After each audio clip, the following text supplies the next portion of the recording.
This is A's Cast Live, your comprehensive look at the Oakland Athletics. And the pitch is swung on, hit the right field, hit deep.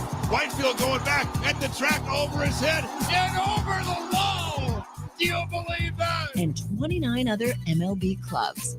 Ramirez with a drive to deep right, away back, goal! Hey, it's a bomb out there by the Rocks. And boy, oh boy, this third inning is now showtime. It is a Judgian blast. All rise. Here comes the judge. Join us as we take you inside the baseball universe, from humidors to spin rates to game-changing moments. We have you covered. Spend your afternoon with us next from the town, only on A's Cast Live. Here's Chris Townsend. Are we on the air? We are now. I am being accosted by security here for my badge. Well, it would be the first time Roy almost interrupted at something. Roy, put your head down so people can see the legend. Come down. That's the legend right there. This man right here has been running the show on the field at the Coliseum. How many years? 39 years. I've known you for well over 20. And probably the greatest thing you used to do for me is when I was doing the Warriors post-game show, you used to bring me beers for the post-game show. I would do that. That's the kind of man this man is. I never got a Christmas card. I'll get you a wow. Christmas card this year. Thanks, Tony. Thanks, buddy. We're official. We are checked in. All right, it's time to throw him under the bus now that he's gone. No, the bat we'd be sitting, it'd be Matt Steinmetz and I. We'd be sitting there doing Warriors post-game. And he'd come with the cart that was from the suites, and he'd drop off a couple beers while we were breaking down Golden State Warrior basketball. By the way, I liked my volume, whatever it was. Well, you were peaking. That's why I had to turn it down. Oh, I like it high. I mean, I can't help it. All righty. We have a great show for you today on A's Cast Live. Just a programming note. I've been in discussion with one Bob Melvin, former manager of the Oakland Athletics, and you're going to hear today Chris Bassett is going to be on the program. We taped him yesterday, got here early. Obviously, he's on the mound today, so we wouldn't have been able to get him today. So we check in with Seabass a little bit later today, and he had some really nice things to say about Bob Melvin. I sent that to one Robert Melvin and San Diego at home against Philly. He responded to the text, so he had to be. This is probably, I think it's a 6:40 first pitch. They're in San Diego, not Philly, right? Correct, yes. So Bob Melvin will be joining us here on A's Cast Live when the Padres come to town. Next weekend. For the final homestand of the year, 10 games at home, and that's it for 2023. Chris Bassett will bring him on in a few minutes, or you'll see what we taped yesterday. I kind of like it where we did it diamond level seats. I kind of like that. So you'll see Seabass. We're going to have a player today. I believe it's going to be Zach Geloff is going to join us. First question I'm going to be is, so what have you been doing? Yeah, how's your month? How was your month of August? No, why are you here? Because we only bring people who've been doing stuff on this program. Make him explain why he's on A's Cast Live. Is he worthy of being on A's Cast Live? I think he had a nice little month. Or does he just get up and walk off at that point? Oh, we never had that happen yet. Chris, so we'll have Zach Geloff coming up probably right after batting practice. Eno Saris, something I want to get into today, and it's a legitimate question. We'll get to that in a second, but Eno Saris at 5 o'clock, our national baseball columnist from The Athletic, and then a really just good baseball discussion. Eric Martins, who is your infield coach, your third base coach, been in this organization his entire professional career as a player, as a scout, as a coach. Had a great conversation with Eric Martins. Not only did we talk for you on camera, and you'll be able to hear it, obviously, athletics.com/AsCast that you could be listening right now, but we got to an in-depth conversation for probably about almost a good half hour after. And it's what we want to do is highlight, these coaches are pretty fascinating that we have with the Athletics. And we focus so much on the players, but I think what we're going to do as we head into the offseason and as we're going to be at spring training and everything is really start to highlight the coaches more, get to know the coaches. And his story is great. I actually played against him in college. He was at Long Beach State. I was at San Jose State. Obviously, we didn't know each other, but fascinating what he does and what he has been through and what he is doing now. As you know, he got to learn under Ron Washington and what he's learned all these years as a coach, as a scout, and now what he's doing with the infielders. Because let's face it, all infielders are different. You're not going to teach Jordan Diaz the same way you teach Zach Geloff or that you teach Nick Allen. All players are different. A good teacher, a good coach understands how to relate to all these different guys. So we're going to talk to Eric Martins a lot about that kind of stuff because we're going to have, there's a big question. Everybody who's following on the inside and you're looking at what's happening in the minor leagues, you're looking at Hernandez down there going, hey, man, this guy we got for Cole Irvin from Baltimore, all he does is hit. Can he play shortstop at the big league level? I don't know. We've never seen it. Will he? And if he can't, is the bat going to play here? And if the bat plays here, well, where's he going to go? Where are you going to play him? Well, it's going to be Eric Martin's job to make sure he can play somewhere on the infield here at the big league level. So we're going to get a lot into that. And the discussion that's going to be happening the next couple weeks is how we decide the MVP and how we decide awards. And I found some information and I went, wow, it is amazing how we look at who should be an MVP and who shouldn't versus how all the other sports conduct how they vote for and how they decide who's their MVP. Baseball is out on an island because it really is a diverse thought process on what, because some people think, well, you should be a guy. You can tell them to go. They can. People word. I think they're waiting for the badge to get scanned. Go ahead. You're good. We're Toronto people. No, you're a Blue Jay. Get out of here. Our friends from Canada. The 6, as they call it. The 6. Toronto's the 6. Who calls it that? Apparently you're not hip. That's what Drake calls it, the 6. No, I'm not hip with Drake in Canada.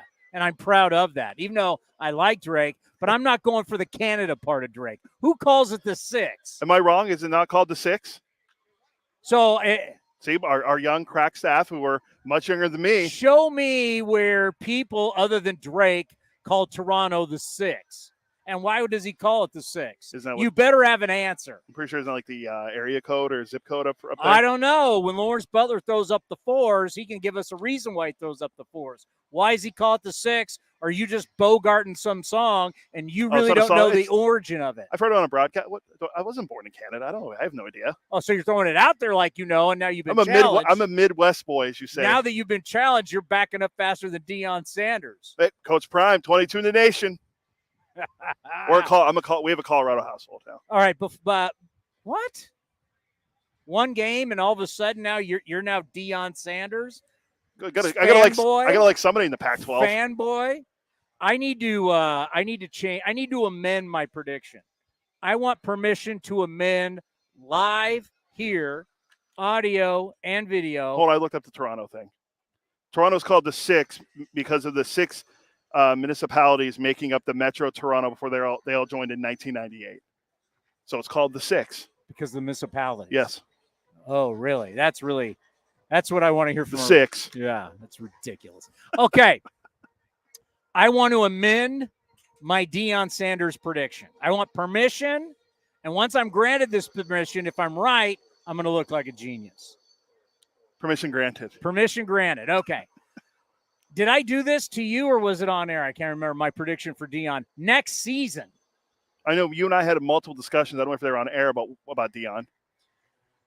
My prediction was Deion Sanders returns to the NFL next year. You and I talked about this off I'm the air. Switching teams, though.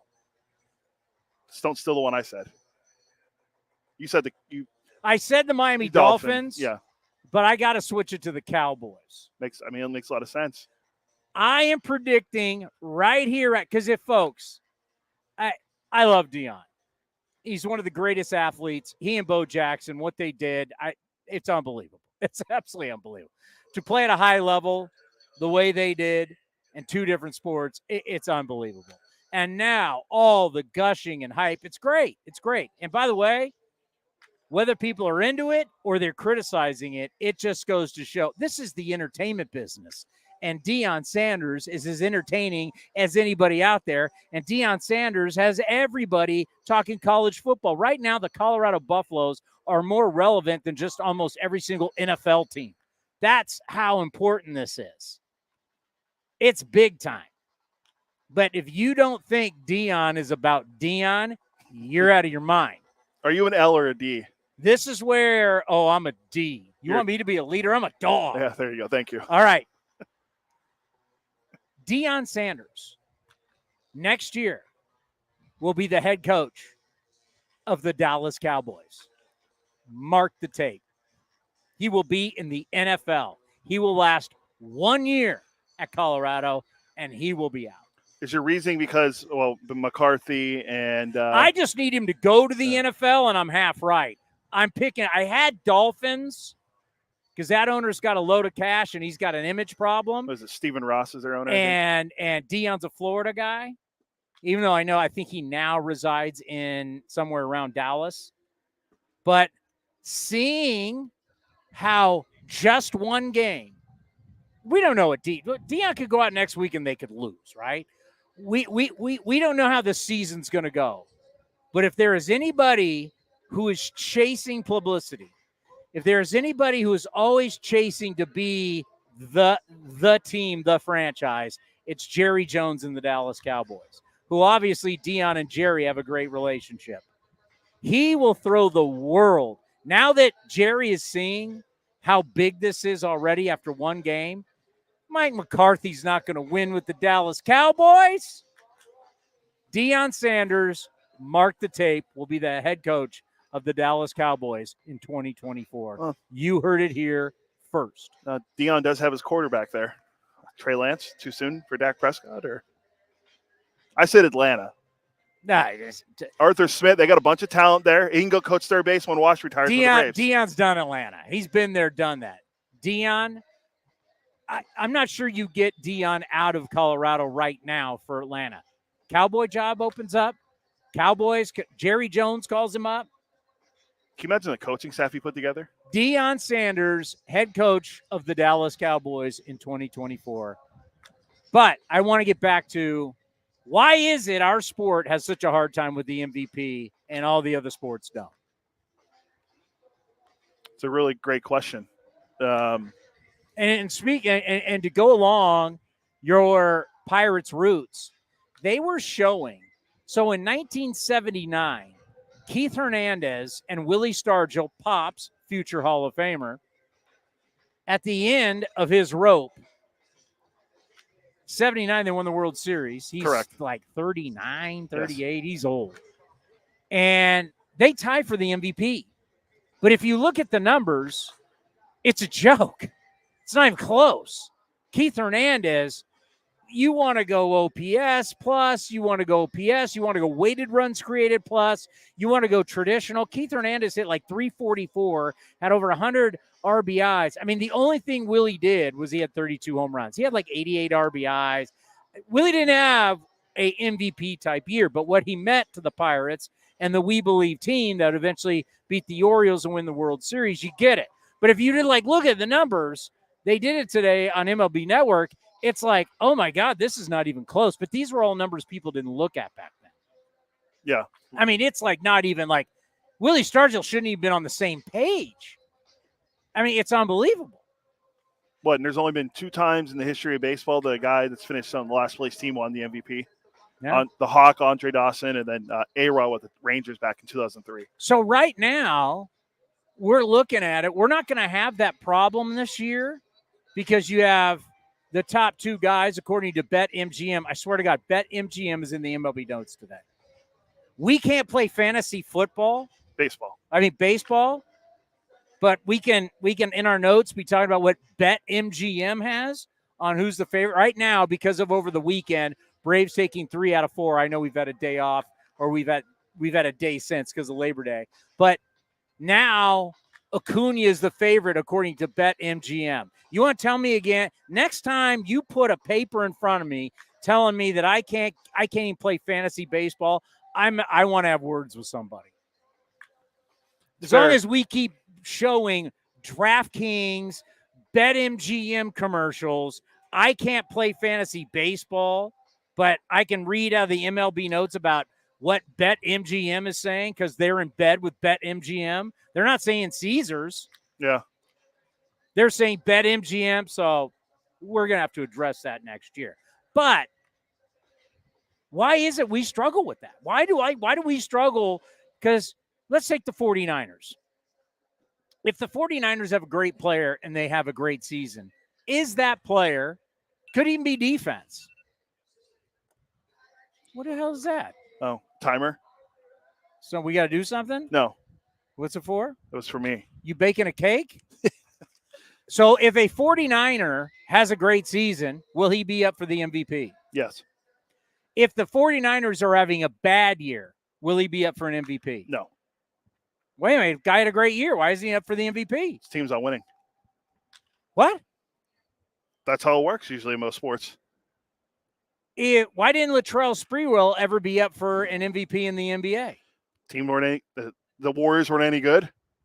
So why do we have a hard time with that in baseball? It's a fantastic question. There's been so many times, not just the two guys that I mentioned that have won it. There's been so many times where a guy on the last place team has come close. Like, was the year the Verlander won, but Jose Bautista was having a great year, but the Blue Jays weren't very good. Jose Bautista. It was the year he hit 54 home runs after hitting 16 a couple years prior. I don't know. Fix why? The swing. So where I want to maybe Eno can explain it. Like why is it I can be on a bad team in baseball and everybody's like, how do you blame him for being on a bad team? But in all the other sports, bad team, you got no shot. You can get other awards, but you're not getting the MVP. You can lead the league in scoring and you're on a last place team. People go, Yeah. Trying to think who Mahomes won the NFL MVP last year. I'm pretty sure. Pretty sure they won the Super Bowl. Dominique Wilkins can average 30. If the Atlanta Hawks were terrible, he's not up for the MVP. Yeah. So I haven't given an opinion. I'm asking the question: why do the other sports do it that way? In baseball, we have a hard we don't want to associate a player having a great year on a bad team, and I mean, obviously, it's easier to have. I don't even know if I can say that. I don't know if I can say it's easier to have a good year on a bad team. I mean, it's still the day-to-day grind of baseball, whether you're on a good team or a bad team. You got the scouting reports. Everybody knows what your weaknesses are. They're trying to hammer your weaknesses. If you're having a great year, or a pitcher, put it this way, for a pitcher can win the Cy Young and be on a horrible team because he had the best year. Yeah, we might see this year. Now, their team's not horrible, but they're not good. Blake Snell might win the National League Cy Young, and he's on the Does Padres. That pain you to say that after, you've just gushed? I mean, the way you've talked about Spencer Strider, it's like you guys went to college together, lived together. You think he's like best K to walk K minus walk rate in baseball. Oh yeah, you're gonna wear that into the ground. Who gave us that? The guy from the Cubs? Yeah, Lance Brozdowski. Yeah, he was great. Problem with Strider, all the other lists, he's not on. Is he always like 3.5? Tied for the league lead in wins. Who's that lefty with no stuff plus in Chicago? Justin Steele won a 16th no game stuff yesterday. Plus. He's not even sniffing stuff plus. And he struck out 12 batters yesterday. It was a career high. Do you know who was on that list with him? Of what? It was Chicago Cub pitchers to have over 10 strikeouts in a game at Wrigley Field. Might have been left-handers. Johnny Lesta? Kenny Holtzman. Oh, Lester wasn't on there? Maybe. I don't know. But Kenny Holtzman, who should, in my opinion, my opinion, we should be putting Kenny Holtzman into the A's Hall of Fame. You can still vote till tomorrow, athletics.com/vote. Today's the 5th? Yeah, tomorrow's the 6th. We're running out of summer, by the way. I know we're getting close. Oh, perfect. What? Oh, we got the Enos Fieldwork spot ready to go. Eno Saris, is that going to run in the show today? I could put it in there for today. Yeah. I want to hear it. Can we just hear it? We'll have to get it, but we should get the Bassett soon before Geloff Okay. comes on. Everybody hold tight. I want you to think about that. Should how the team performs be part of who wins the MVP? I know people have asked it for years. We're not going to have that problem this year. We're not going to have that problem in the American League either, right? No, it's going to be Ohtani most likely, but he's on his team's not winning. Scratch that. We do have that problem. Why the hell are we going to have Ohtani? Yeah, well, he's having a great year, but his team's not. They're fourth place in their division. Where's J-Rod? Well, he should be climbing the leaderboard. Totally. Corey Seager. Totally. That's where you can look at, not to get into your metrics world, but the simple runs created.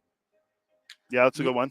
Because runs created, which you could go weighted runs created, then you could go weighted runs created plus. Let's just go old school and go runs created. Runs created has nothing to do with injury. It's just what you put up. Yeah. Right? Maybe we'll ask Saris about that. So you know what? Scratch that. I screwed up. Yeah, we do have that problem in the American League. Should Shohei Ohtani be the MVP? He wouldn't be the MVP in the NFL. No. He wouldn't be the MVP in the NBA. No. Because I'm trying to think, the NBA MVP this year was Joel Embiid. His team made the playoffs. You can't be a bad guy because you know what you are? You're a stat stuffer. Yes. That's basically what you're considered. It's like, he scored 20 touchdowns, but his team stinks. Fact. Like, how many touchdowns did he score when his team was losing? How many touchdowns? Like, that's what the argument comes in other sports. Why do we have such a – we used to not have a problem with that. We now, over the years, have a problem with that. I don't know. We're going to get to Eno Saris a little bit later. But obviously, we're still having this tour of ex-A's players who roll through. When the Mets came here last year, we got Mark Canha. We weren't able to get Chris Bassett. So I wanted to make sure, now that Chris Bassett is over in Toronto, that we were able to get him on. I have a very good relationship with Chris Bassett. I've known him for a long time. I have so much respect for him and his talents. So Zach Geloff, by the way, are we sure we're not getting him now? Before I throw it to Chris That's why I was Bassett? waiting to see what's going on. I don't know. It's looking dicey. You guys can't see it, but it's dicey. Now he's looking over. Yep. What a call. See that? That's like Bob Cousy peripheral vision, right? That's Bob Cousy. I was about to throw it to Bassett, and out of the corner of my eye, I saw Geloff, and I realized he was about to go up. I mean, Greg Corn, you have no idea. I was about to throw it to Bassett, but I could see out of my corner of my eye something. I'm like Bob Cousy of the Celtics back. I saw you got him here. You're Larry Bird, the great Larry Bird. Zach Geloff, by the way, everybody here on A's Cast Live. What have you been doing? Just took BP, had a lot of fun, hitting some balls pretty hard, and trying to get reads off the bat, but just getting better, having fun. Safe to say you had a pretty good month. Yeah, it was pretty solid. I think hopefully that's not the best month of my career, but yeah. I'll take it for the first full one for sure. I'm just joking with you because it's like, hey, what have you been doing the last month? Pretty big deal. Now that we really celebrate this, I can tell you in the post-game show, we were waiting for the announcement to come down on MLB Network. It comes down. This is something that everybody's watching in the sport. Obviously, what it means to your family, to you, to everybody who knows you, who's following your journey. What was it like? This isn't a week. This is a month. What was it like to be named AL Rookie of the Month? To me, I mean, it's pretty cool, obviously, not to be taken lightly, but I think the biggest thing for me is just when you come in the clubhouse and Kotz announced it to everyone, and just seeing the smiles on other people's faces, and it just like that means more to me, and just like my teammates being happy for me.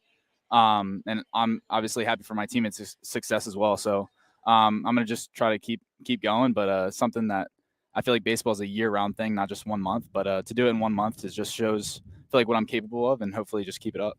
Well, and also from the standpoint that what you're doing, what does it mean to you that other people in baseball are watching it and understanding what you're doing? I think it's huge just to bring attention to this ball club, because I think, Oakland goes under the radar, but we have some other really talented players on this team, both pitching and, playing in the field. So I think if I get some of the press for some things, they'll maybe tune in and see some of the talented other individuals on our team. Things change as you get here. They change when you first get here, first couple weeks. What for you has changed now that you've got a little time in the big leagues, whether it's day-to-day, it's inside the clubhouse, leadership role, maybe a little more? What has changed for you? I think I'm just really confident and comfortable in my process when I show up to the field. Some of the things I like to get done to be prepared to, compete at the biggest stage. So I just love my process and I believe in it. And I feel like if I just keep building into next year, it's something that will be, critical for success. A way to stay here for a long time is evaluation, self-evaluation, knowing what you do great, knowing what you may struggle with. They're going to tell you what you struggle with because they're going to have the scouting reports and they're going to have. So have you been through that process yet with yourself going, I now understand the way Toronto is going to attack me in this 3-game series? Yeah. I mean, I think you look at it, it's just looking at the pitcher, what he does well and kind of what he wants to do, but then at the same time know what I feel like I do really a good job at and just sticking to what makes me me. So it's a combination, it's a balance that I'm still trying to figure out and may never figure it out, but I'm trying to get better at it and just have a good balance of knowing their scouting report, but then also knowing my strengths as well. Yeah, I mean, when I bring up the things you need, because you want to be complete, right? And that's the thing that whenever I've talked to somebody who's played for a long time, you know what you do well, but you got to figure out what they're going to try and do to get you out, which is such it's the strategy and it's the game that will play throughout your entire career. Yeah, it's why we love the game. I mean, it's just constant every day, just battling, and I mean, there's nothing better than it. So your whole life, you dream about playing Major League Baseball. You dream about being here. At what point do you sit around and you go, man, I didn't know this was going to be that cool? What is that that is just like, this is awesome? I mean, I'm in the hotel in Chicago and I forget where we were at the day before. And I was literally in the batter's box facing a big league pitcher. I think that's the coolest thing is just you can go from city to city and be playing the next day with a ton of fans. So I think that's the coolest thing for me. Yeah, where you're in like, what hotel are we in? Where am I? Like, yeah, like I've had to check myself a few times. Yeah. Mickey Morabito, and the thing that people may not realize, the A's have one of the biggest travel budgets. I know some people may not realize that, but having traveled with the team for years, it's such first class. You're staying in the best hotels. Yeah. It's sweet living. Yeah, it really is. And Mickey does a great job with the travel and everything. So it's awesome. When you think about your young group, and I kind of now with Matt Chapman in town, I think of like when Matt Chapman came up and then here came all the other guys. I kind of feel that's kind of like you. You're coming up, establishing yourself, and then you got guys that you've played with down there that are going to be on the way too. Can you speak to that? Yeah, I mean, getting thrown around with a guy like Matt Chapman is obviously awesome. And we're, different points in our careers, but I think for sure having a youth movement in this Oregon, it's what makes us, I think, successful after a few years. It's part of the process, but what he did and a bunch of the other guys did here, including the guy we're facing today, Chris Bassett. It's just really cool to watch and just knowing your history. Lawrence Butler, man, when he hits them, it's no joke. I asked Lawrence Butler to give me a scouting report on you. I want you to give me a scouting report on Lawrence Butler. Man, Law, he shows up to the field every day with a smile on his face, first off. So that's awesome. The energy, just the aura around him, it just makes it so easier to just get after it every day. In terms of on the field, I mean, he crushes the ball. Like, I feel like I hit the ball hard, but like not nearly as hard as he does. So it's a hurt to the ego a little bit when he hits balls like that, especially twice in one game. But he's super athletic. He plays center, steals bags, hits the ball hard, and just he's a tough out too. He's got a good 2-strike approach. So, but the energy, just constant every day, is just awesome to see. Nobody likes a Debbie Downer every day at work. It's just like you don't like working with those people. That to me is that guy. Is he shows up every day, and it's like he makes it. It's a game. It's fun. I can see where he brings that elevated, hey, let's have a good time feeling. Yeah. And I think that's something that makes me the best too, is when I'm having fun and, just having fun on the field. I feel like it brings the best out of me. So for him to be that constant reminder, as well as to the other guys too, I think it's pretty cool. Have you noticed at all as we're now, God, I didn't even know it was September 5th. It's towards the end. There's a lot of baseball. Yep. What is that like for you and, for the other young guys where you're at the highest level playing more than ever before? Just mentally, what's that like? Mentally, it's pretty difficult. I mean, you just have to get ready for competition every day. I mean, they're coming after you, and you have to go after them as well. They're trying to take money out of your pocket, basically. Yeah. I mean, it's a job when you think about it. But for me, I think on the physical side, too, is just knowing like how many reps you need to be able to play and perform at 7 o'clock or 6:40, whatever it is. So for me, whether it's like backing off of reps in the cage a little bit so I can be feeling more fresh for the game. I mean, this is the most games I've ever played in the calendar year. So I think just talking with my teammates, the veterans I've been around, it's just something that I'm going to keep having to learn that.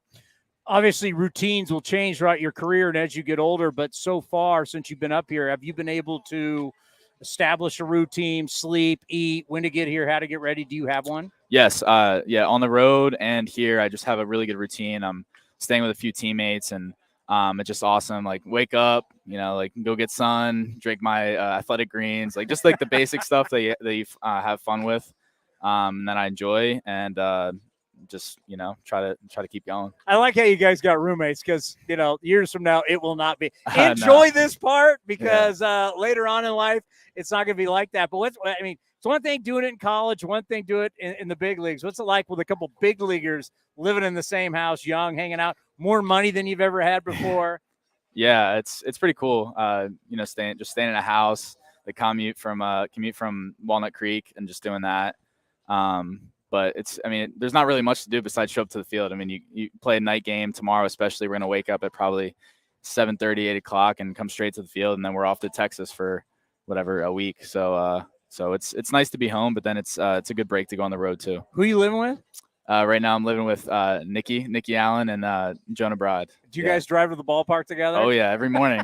So yeah, we try to switch up the playlist. I'm the driver. Yeah. So I try to switch up the playlist. I don't know how I've been doing. They probably won't answer that. I'd have to not be around, but try to switch it up, just switch up the vibes every day. That's cool. Well, I've been saying, you're one of the pillars that we're going to build on, and it's very important, that we get to know you because what you do, what Lawrence Butler does, Nick Allen, Shea Langoliers, Jordan Diaz down the line, you are the guys that no pressure to take us out of the darkness into the light. But you know what? That's what you've prepared for. That's what you've wanted. So continue the good start, finish strong. Thanks for coming on. And just know that everybody out here that's listening, everybody out here is watching. They couldn't be pulling for you any harder. Awesome. Well, I appreciate what you guys do for covering the team and, taking the time to, interview the players too. So thank you. By the way, we got the restaurant. We're going to have you out. Have you been to the chicken pie? Nick grew up going to the chicken pie shop with San Diego, but we put one in Walnut Creek. We're going to have Oh, really? Chicken pie shop in Walnut Creek. We're going to have you out. I'm there. All right. Hey, appreciate it. Thank you. Appreciate it. We got more. We got Chris Bassett coming up next right here on A's Cast Live. This is Chris Townsend and Commander Cody for Link Soul. You got to go to their website right now, linksoul.com. The new polos are unbelievable. New colors, lighter weight. We got our new summer shipment, Cody. I couldn't be happier. I look better, all thanks to Link Soul. So we're talking about new polos. You can check out their shorts, anything you need for summer. They have it right now. When you go to their website, they've got a smoking summer deal. Go to linksoul.com. That's linksoul.com. Watch parties aren't what they used to be ever since we got Xfinity. Now that kids can easily stream all their favorite stuff, they just have to worry about what's on the charcuterie board. Are these just cut up hot dogs and spray cheese? The best way to stream your favorites is on the Xfinity 10G network. Now through September 6th, get 1.2 gig internet for $25 a month for 2 years when you get Xfinity Mobile with no annual contract. Plus, add Now TV for just $20 a month. Switch today. Requires paperless bill and auto pay with stored bank account. Restrictions apply. Taxes and fees extra. Now TV and Xfinity Mobile require Xfinity internet. After promo, regular rates apply. Actual speeds vary. Hey, it's Eno Saris, your friendly neighborhood baseball scribe. There are two things I love, baseball and beer. When I'm not busy around the ballpark, you'll likely catch me back with a cold one at any of Fieldwork Brewing's 8 locations sprinkled across the Bay Area. Fieldwork's got a rotating lineup of over 20 beers on tap that's as diverse as any 26-man roster. They got everything from super juicy hazy IPAs to crisp pilsners and tropical sours that make your taste buds do the wave. Whether you're all about that draft life or prefer to grab some cans to go, Fieldwork's got your bases covered. Check them out at fieldworkbrewing.com to learn more. That's fieldworkbrewing.com. If you're looking for a new mattress, Nest Bedding has you covered. Sleep on the same mattress Hall of Famer Ricky Henderson sleeps on. Nest Bedding is the #1 brand of online mattresses and the Bay Area's favorite mattress store. Take home the Easy Breather pillow. The New York Times calls it their #1 pick. You can navigate their easy-to-use website, nestbedding.com. That's nestbedding.com. Green and Gold fans, use the coupon code Oakland and you get 10% off your entire order. Nest Bedding, love where you sleep. Celebrate Latin and Hispanic Heritage Weekend, A's style. Kick off the weekend watching the best fireworks in the Bay Area down on the field after your A's host the San Diego Padres on Friday, September 15th. Now to Jordan Diaz, a high fly ball to left. Melendez is back. He's at the track, right to the wall, and he will watch it fly. From Bad Bunny to Shakira, there's hits for everyone as you watch our one-of-a-kind Latin music fireworks show presented by Corona. Grab your seats today at athletics.com/fireworks. Chevron with Techron has unbeatable engine cleaning power, and it gives you unbeatable mileage for all kinds of unbeatable destinations, like time in the sun at the beach, or time in the sun riding roller coasters, or a day in the sun hiking mountains. Well, probably just one mountain would be enough for a day, but hiking a mountain is still an unbeatable choice for how to spend time. Download the Chevron app now to get unbeatable mileage at locations near you. This is Chris Townsend, and if you're looking for a great place to eat and watch games, go see my friends at the Chicken Pie Shop of Walnut Creek. The Chicken Pie Shop is one of the hottest restaurants in Walnut Creek. You're not going to find a better menu, and come try their world-famous chicken pie that has been served in Southern California for 86 years. Spacious indoor and outdoor dining, perfect for your next private party or corporate event. Don't forget free parking. For more information, go to chickenpieshopwc.com. That's chickenpieshopwc.com. It's Kids Cheer Free all summer long. Bring your kids ages 14 and younger to the ballpark on Sunday home games for free. After the game, race around the bases with Stomper on the same field that your favorite A's players do. Get your tickets now at athletics.com/kidsfree. Summertime is golf time in the Bay Area, and that means it's time to enjoy the beautiful vistas, 27 holes of championship golf, and all the amenities that Cinnabar Hills Golf Club has to offer. Cinnabar Hills gives you a variety on the course and in their amazing grill. They're ready to give you an incredible experience for any family, business, or social gathering. Nestled in the quiet hills of San Jose, summertime fun awaits you at Cinnabar Hills Golf Club. Learn more at cinnabarhills.com. That's cinnabarhills.com. Hey, Billy, this deck is great for getting everyone together. Thanks. We're really enjoying the outdoor space, especially on a day like today. What's the material? Humboldt Redwood from Ashby Lumber. They gave us a great deal, provided us with a quick quote, and we couldn't be happier. We even found a great contractor through their online contractor directory. Don't miss a day outdoors. Visit Ashby Lumber in Berkeley or Concord to see our stock of naturally strong, naturally beautiful Humboldt Redwood. Find out more at ashbylumber.com for all your building needs. Ashby Lumber.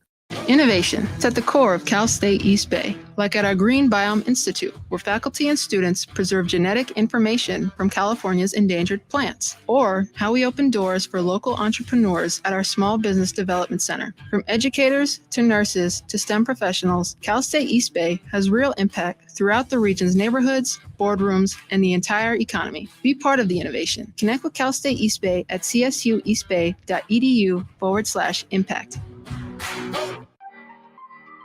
When Northern California businesses need some pop in their lineup, they call the bank rooted in the East Bay, Mechanics Bank. Since 1905, Mechanics Bank has been helping Bay Area and Northern California businesses find success and perform at the top of their game. See how they can make a difference in your business today. Call or stop by your local branch or visit mechanicsbank.com. Mechanics Bank, the official East Bay bank of the Oakland A's. Member FDIC and equal housing lender. Unlock offers and receive exclusive in-game features by downloading the MLB Ballpark app for iPhone and Android today. Plus, get the latest information on game times, schedules, and more. A's Cast Live continues from Ricky Henderson Field. Here's Chris Townsend. I got to tell you, it's a little warm today, Commander. We got a little breeze, thank God, but it's a little warm here on A's Cast Live from the field. Yeah, I wasn't expecting to be so warm because the last couple of days in San Jose have been very overcast and not as hot. We were out here yesterday, as you're going to see, Chris Bassett I mean, it was actually perfect yesterday. This is perfect, though. I mean, we still have summer. When is summer? The official end date of summer is the 21st or the 20th, something like that? Something like that, yeah. You know you can't wear white anymore, right? I don't wear white as it is. So can't wear white after Labor Day. Chris Bassett looks to become the first 14-game winner in the American League. Chris Bassett, 6-2 with a 3.14 ERA over his last starts. Toronto's 8-4 during that time. And against the Athletics, 1-0 with a 3.32 ERA and 3 career starts against his former ball club. Chris Bassett was a grade A. How long is this? I think it's like around like 8 minutes or so. Okay.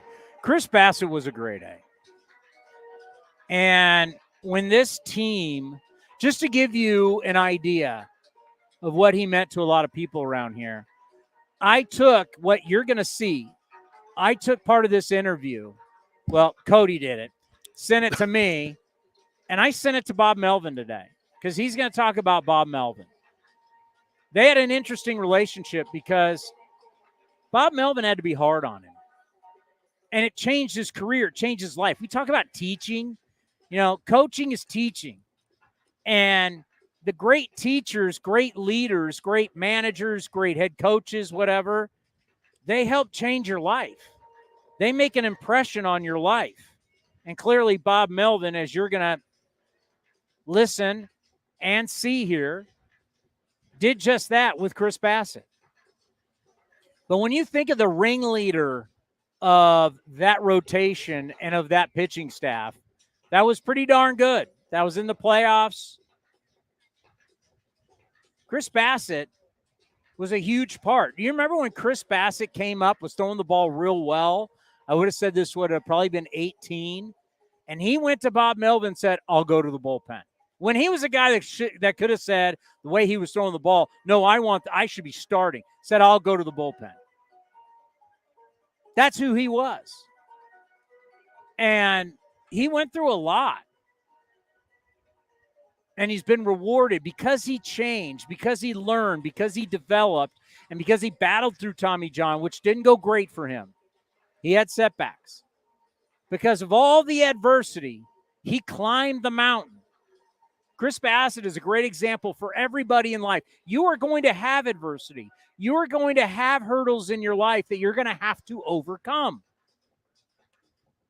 How you deal with that adversity is going to make who you are and going to make how your life goes. There's some people that are going to fight for they're always going to fight, and it's going to be a rough life.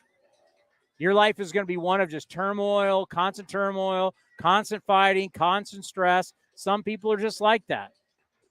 Some people, though, will go through that, learn from that, become a better person, and it's much easier sailing as it is for Bassett now, who truly is at a different point in his career. He has more money than he's ever had before. He now has generational wealth. He can take care of his young family. It's been a nice ride for him. The fighting and the fighting coaches and the fighting stuff, and it's over. He's become that veteran guy, and you saw him develop as a leader here in Oakland. He became the guy that he is today, was made here at the Coliseum. Here is my conversation yesterday with a guy we'll always say was a terrific A, Chris Bassett.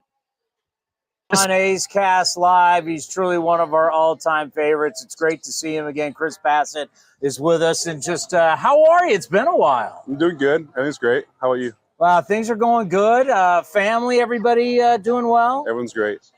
You know, I think about an interesting year for you and what's happening with the Toronto Blue Jays. You guys right now are battling for it. You're in the hunt, and that's what you want at this time of the year. Yeah, that's why I signed with Toronto. Obviously, I thought for the duration of my contract, I thought we'd be in this spot. Probably playing in the hardest division in baseball. So, yeah, it's fun. I mean, every game really matters for us. So it's not really a day off. Yeah, you got a lot of great talent to sit back and watch. Just talk about when you show up every single day and you look out and you go, wow, we got some players. Yeah, we definitely have the roster to try to win World Series. it's just a matter of obviously, I mean, just getting hot at the right time. Yeah, and I think about, what you did here, and how all about playoffs and getting to the playoffs. And that is such the tough thing, right? But the good thing is that you have the expanded playoffs. So here you in this last month, you have an opportunity to try and make it. Yeah. I obviously, everyone's goal throughout the whole entire year is to win a World Series. So having the opportunity to do that is special, obviously. Like I said, I mean, this roster has the ability to do it. When I was in Oakland, we had the roster to try to do it. So yeah, I think it's been a blessing. I think about, we all move on, but when you come back here, what is it like for you? Because I think about your career to where, you come over from the White Sox, so many great things happen for you, your family, so many huge moments, what you grew into as a player, as a man. So what are your thoughts like when you come back to the Coliseum? Yeah, I mean, I think Oakland will always have a very, very special place in me and my family's hearts. That'll never go away. I think just coming over here and the amount of just great people that were here. Obviously, some of them are still here. Some of them have moved on, but yeah, I'm still very, very good friends with so many of the people, just like I said, just because how many great people that we had. Yeah, obviously everything it's done for me in my career, my life, and everything else like that, I'll be forever grateful. But like I said, this place is very special to me. Scott Emerson on the way over here wanted to say he named your curveball Mr. Blurpy. Is that correct? I think Bloopy, but Bloopy? Yeah. No one's caught on to that over here, so we're gonna keep that like that way. We're gonna keep that with us. Yeah, it's amazing how guys can grow in their career, because your career was so interesting from a standpoint. You got over here, and it wasn't like you immediately became the guy. But then by the time you were leaving, you were the guy. You were like the glue of the pitching staff. I mean, you guys were all very, very close. Obviously, it was a team that was going to the playoffs multiple years in a row. Just talk about your relationships with the guys that were here and what they're still like today. Yeah, obviously, my relationships with Simi and Olsen and all those guys, and the pitching staff with Minaya and Montas. I mean, I talk to literally every one of them still. Obviously, the coaching staff, Bomel, Emo, Rhino, all those guys, I still am very, very fond of, still talk with. But the reality is, I feel like, I give so much credit, honestly, to Bob Melvin, just because I feel like I did a lot of things that not many people know about, and they were not terrible things, but they were just growing how to be a pro. And Bo It wasn't always a day at the beach. No. And there was a lot of hard conversations of how do you handle situations and how you don't handle situations, and how you handle failure, how you handle success. And honestly, I just had so much respect and admiration for Bomel that it was not always sunshine and rainbows, but he groomed me into kind of who I am today. So I give a ton of respect and a ton of love for him. And I think back at that, it's made you who you are today, basically a top-of-the-line pitcher. I mean, because we talk so much about it's all about ability. A lot of it is about mentally, how mentally tough you became. And I remember there was a really tough time in Japan when they had that 4th year to be able to send you down because you had Tommy John surgery.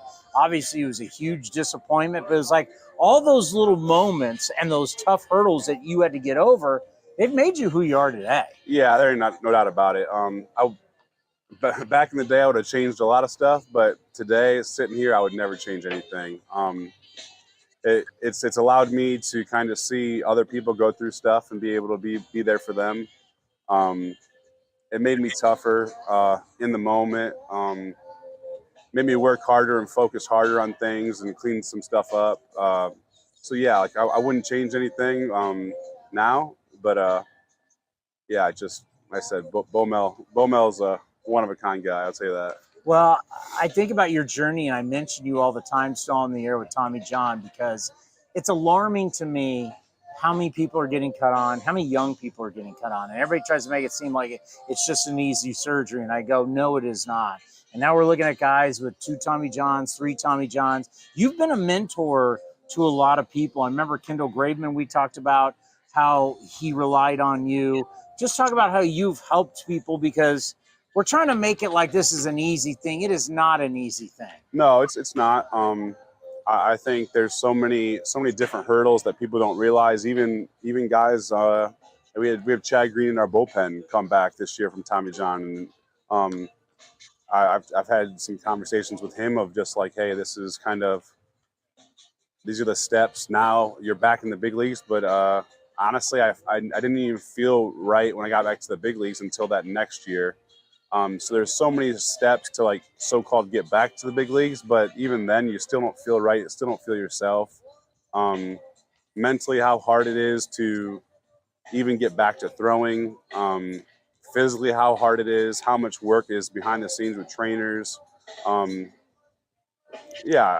Obviously, I think we've definitely medically gotten a lot better at Tommy John, but at the same time, anytime you have a surgery, you have a very hard battle to get back. Well, I can't thank you enough for everything that you did for us here on A's Cast. We've continued to grow, and then all the years on my talk show on the radio station. So we're always going to be rooting for you. We're always going to remember that time. You think of 18, 19, 20. You still got Chapman here.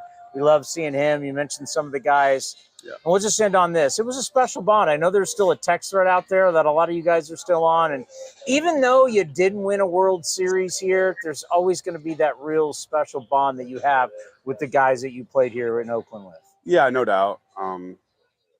Obviously we came up short not winning a World Series, but I feel like we kind of were all coming into what we could be in our career, and we were all very, very young, and we were just hoping that obviously to stay together. It just didn't happen. But I have nothing but love for Oakland except for these next couple games. But overall, I'll always be an Oakland fan. Well, good luck to you. You know we're pulling for you.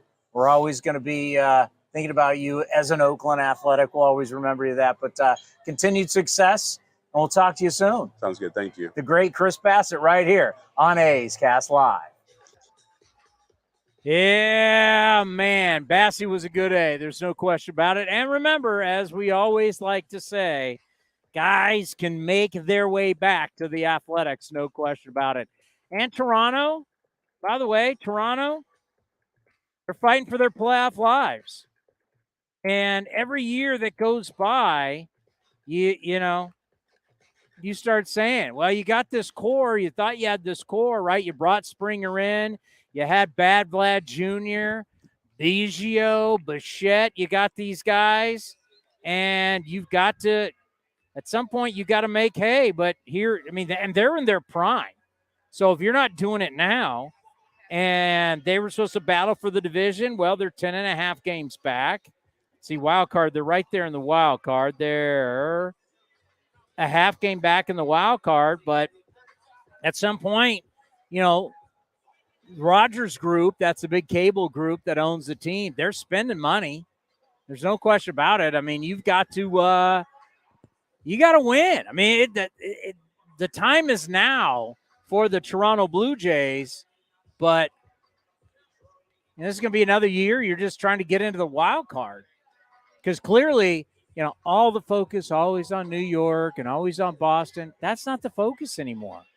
Boston is still kind of hanging in there. They've won 3 in a row, but they're 4.5 games back, and you're running out of time. You're going to have to deal with Tampa. That's that's a given until they fall off the horse. They're a given you got to deal with, and now you're going to have to deal with the Orioles. So, look how fast the Orioles have overtaken that division. What the Orioles are right now, that's what the Toronto Blue Jays are supposed to be doing this. Yeah, and I saw a stat, too, that the Blue Jays, the Orioles have won 100 games 4 times, and every time they've done it, they made the World Series, but only won once, and they're on pace to win over 100 games this year. So that's interesting. But, yeah, the Blue Jays should be what the Orioles are with all the young talent that they have. And they have the pitching staff with Bassett and Gossman and Barrios and Yusei Kikuchi. It's only they don't have a bunch of, they have a bunch of nobodies in the rotation. They have a pretty star-studded rotation. Yeah, they lost Robbie Ray a few years ago, but they added guys to fill it out. Romano as the closer. Yeah, they have got. They have Jordan Hicks, who they got from the Cardinals around the deadline. They're supposed to be the ones who are leading the division. They're supposed to be because their young guys are not young anymore. Their young guys are, these are the prime years. This is when you need to truly make hay. And that's what's fun for the Athletics right now. When you just heard from Zach Geloff, it's like, hey, man, we can play spoilers.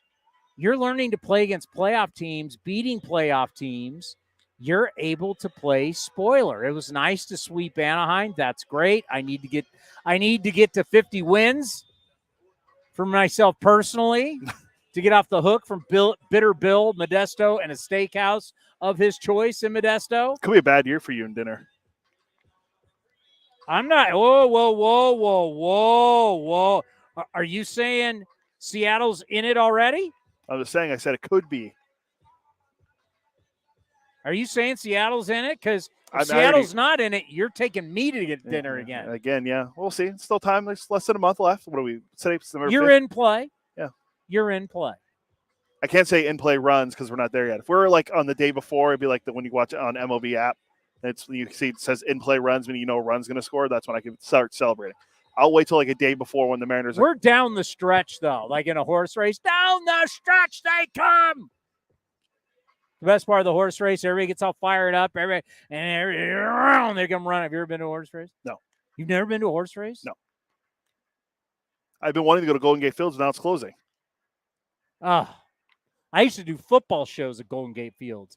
Dollar beers, dollar dogs on Sunday. My wife told me about all that. The great Sam Spear, the legend of the track, KMBR fame, used to set us up. I did it with, Dana Stubblefield, a couple other guys.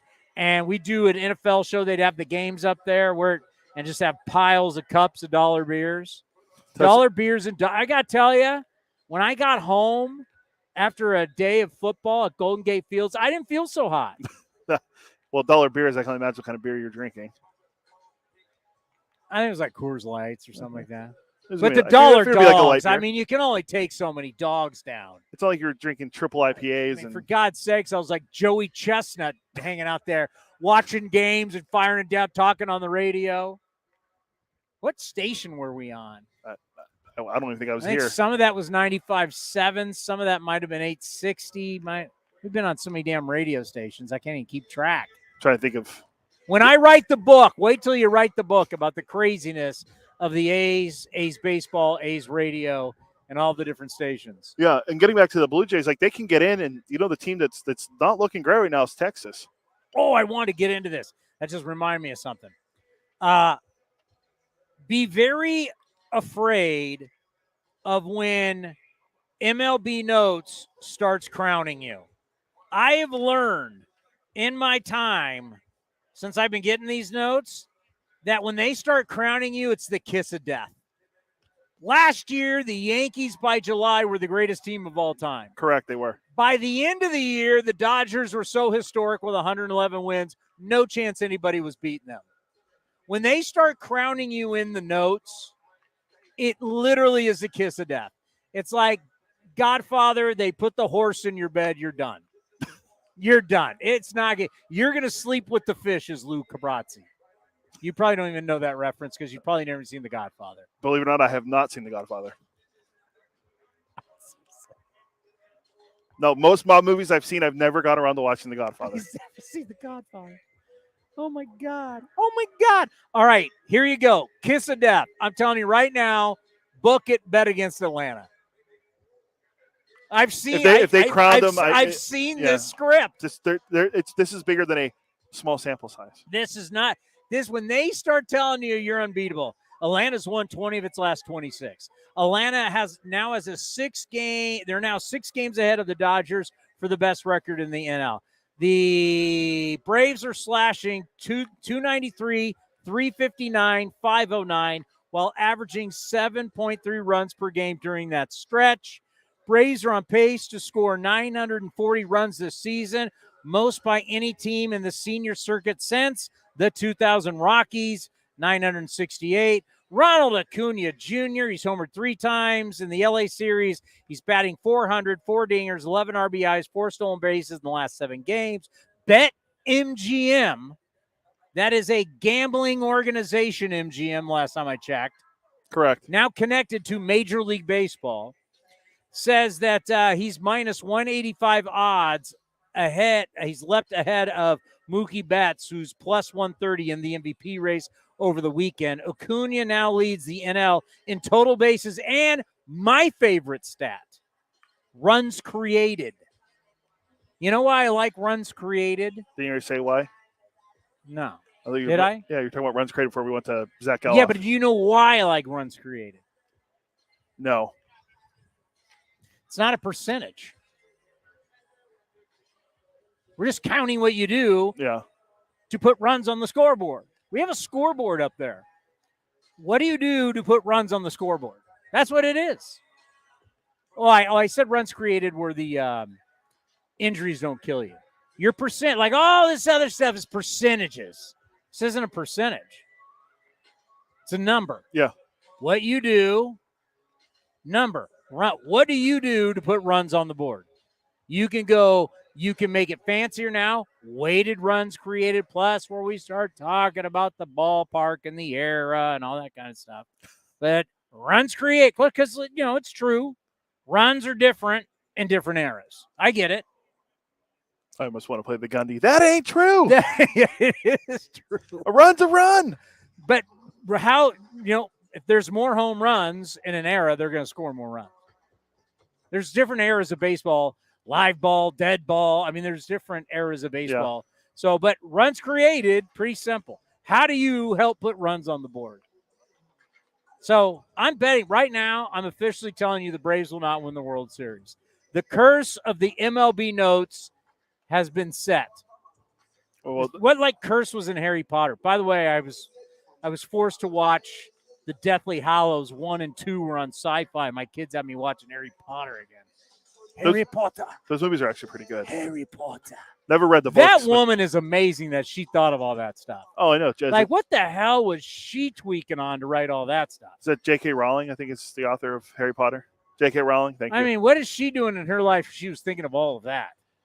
I mean, can you imagine? Well, what Stan Lee with all the Marvel comics? I mean, look how many different comics he came up with. But you have to think about all the intricacies of Harry Potter and stuff going on in Harry Potter. That woman thought about all that. It's impressive. Harry Potter.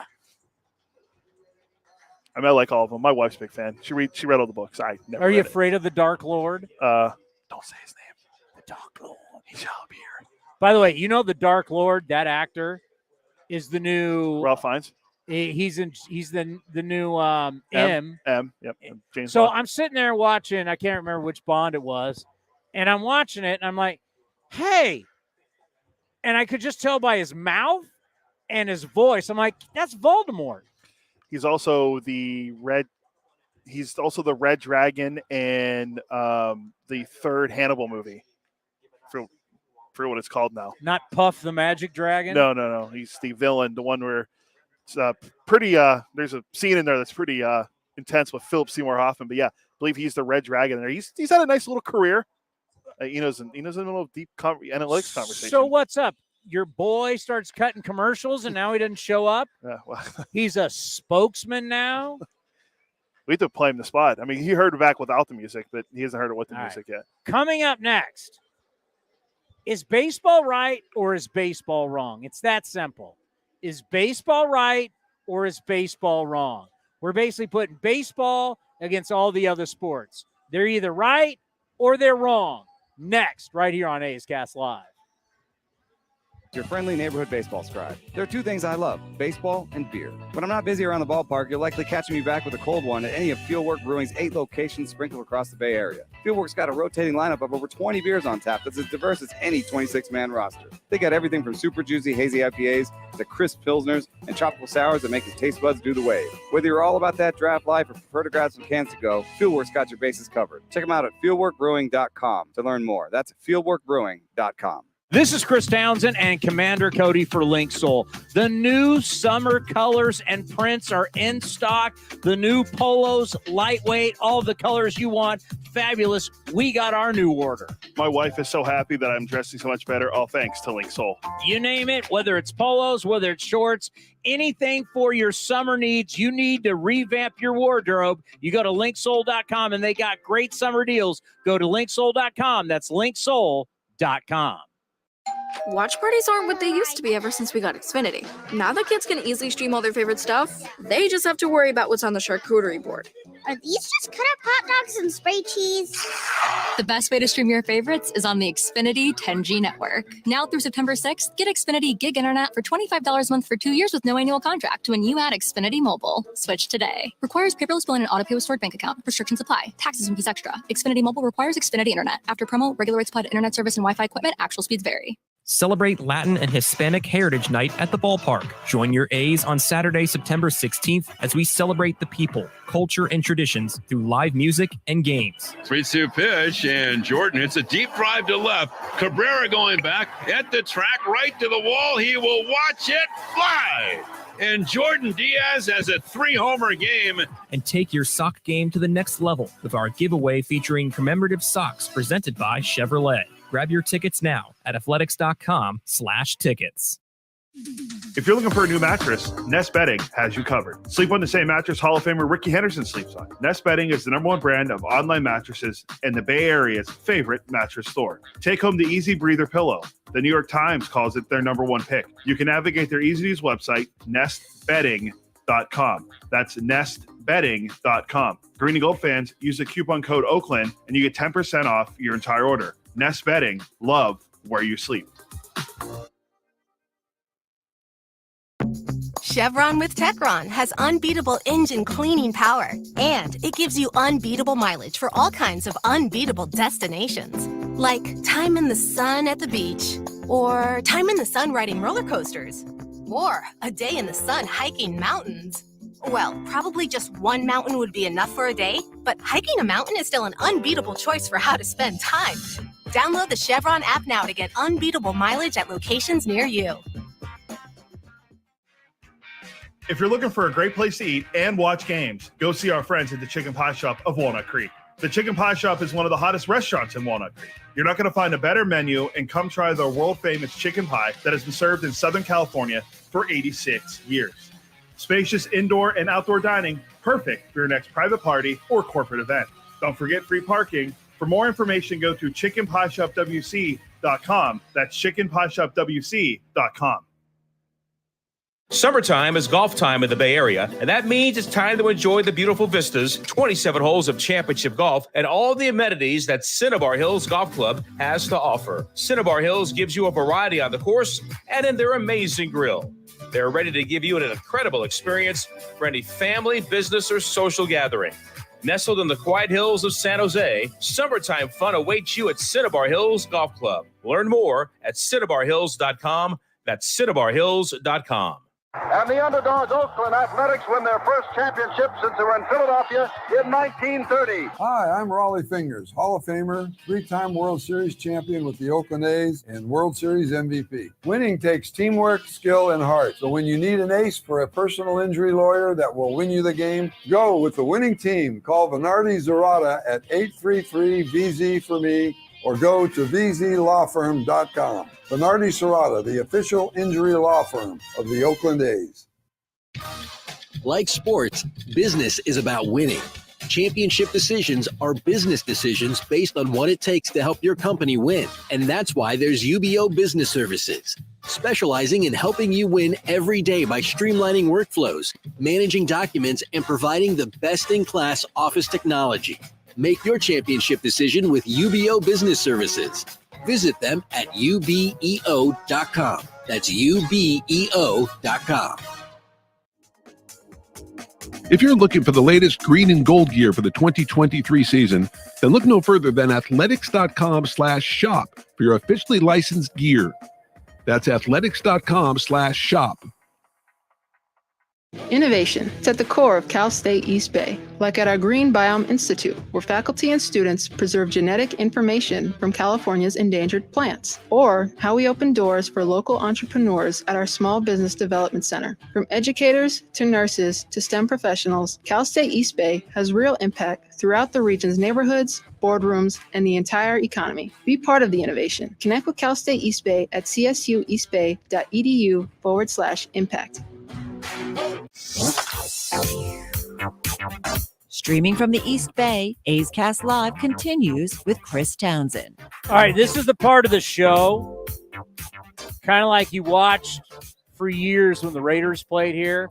Like the game starts out and the infield and the football game starts, but all of a sudden the shadows come over, right? Or you see like day baseball and the shadows start to happen. Now we're in the shadows. We've gone from sweating in the sun to the shadows. Before we get to your intro, I just talked to JJ Bleday, and he's going to play again. It just starts to make you feel good knowing that we're going to, Matt Chapman's here in town. You remember what happened. You had Matt Chapman and then a bunch of young guys, and what they did was they looked at, no offense to those old guys back then, they're like, there's new sheriffs in town. And you take over that clubhouse and you make that clubhouse yours. So when you start seeing guys like Geloff, Butler, you got Allen, you got Ruiz, you got Diaz, you got, who am I missing? Langoliers, Noda, you got all these guys. Noda's already kind of been that guy. Like, they are slowly but surely taking over that clubhouse. And it's hey, it's great. We like you guys. That's great. But you're not part of the future. I mean, that's the job. When you're not the greatest team in the world, you have the thing that is your resources is playing time, is a chance. You have a chance to give a bunch of different people. And you give that chance to a bunch of people, and you find guys. And they're in the process of finding guys. At times I wonder how many guys they'd find and when they'd start finding them, but they're doing it.